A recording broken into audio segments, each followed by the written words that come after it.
Young and the Restless 2-week spoilers foresee Lily Winters lying and Nick Newman accusing. Young and the Restless 2-week spoilers kick off.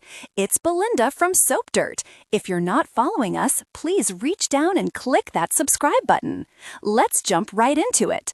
On Nate Hastings and Audra Charles are talking about Amy Lewis seeming worn down by Damian Kane's death and funeral.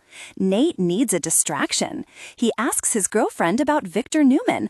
Audra tells him that her gut told her it was time to cut ties with Victor.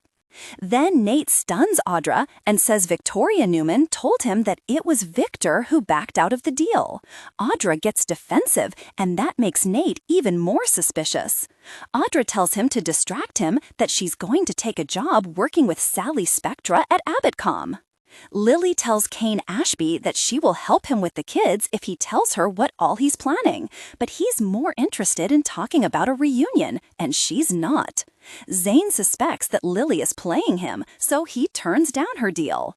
Lily Winters caught in the middle. Holden Novak interrupts them, and Lily tries to get some info out of him. However, she leaves mad with nothing. Kane tells Holden to add Nick to his target list. Then Kane sets a time to call the kids and face the music. Phyllis Summers and Nick are discussing Summer Newman staying in Italy permanently.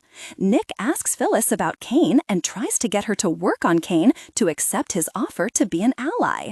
Phyllis doesn't buy any of this. She asks if Nick is trying to get her to betray Kane. Nick insists he just wants peace. Young and the Restless, Claire and Nikki talk love and Victor. Claire Grace Newman tells Nikki Newman she knows what Victor did to ruin Victoria's love life again and again. She's not going to let it happen to her. Claire is done with Victor. Nikki realizes she can't make this better, so she just tells her granddaughter to ignore Victor and pursue her happiness. Claire tells Nikki she's going to tell Nate what a garbage pile Audra is. Obviously, I'm paraphrasing those words. Phyllis Summers gives advice and Diane Jenkins surprise. Phyllis gives Kane some advice that he didn't ask for. It could be about Lily Winters and the kids. When Phyllis was talking to Nick Newman, Lily approached them and was snarking about Kane and the kids, finding what he did unforgivable. Phyllis knows how much her kids have forgiven her, I think for far worse than what Kane has done, just lying about his name if you think about it.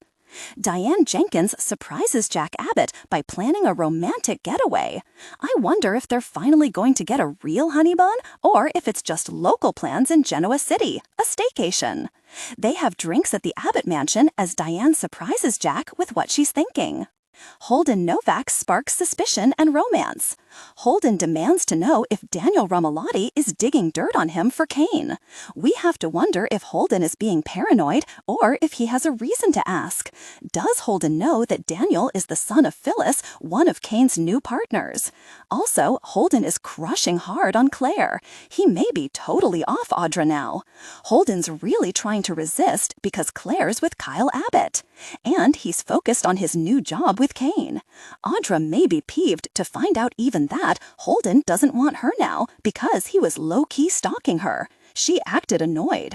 Audra's ego may actually be bruised if she loses her stalker to Claire and then couldn't seduce Kyle away from Claire. So Audra may be setting herself up as Claire's chief rival, but it may not work out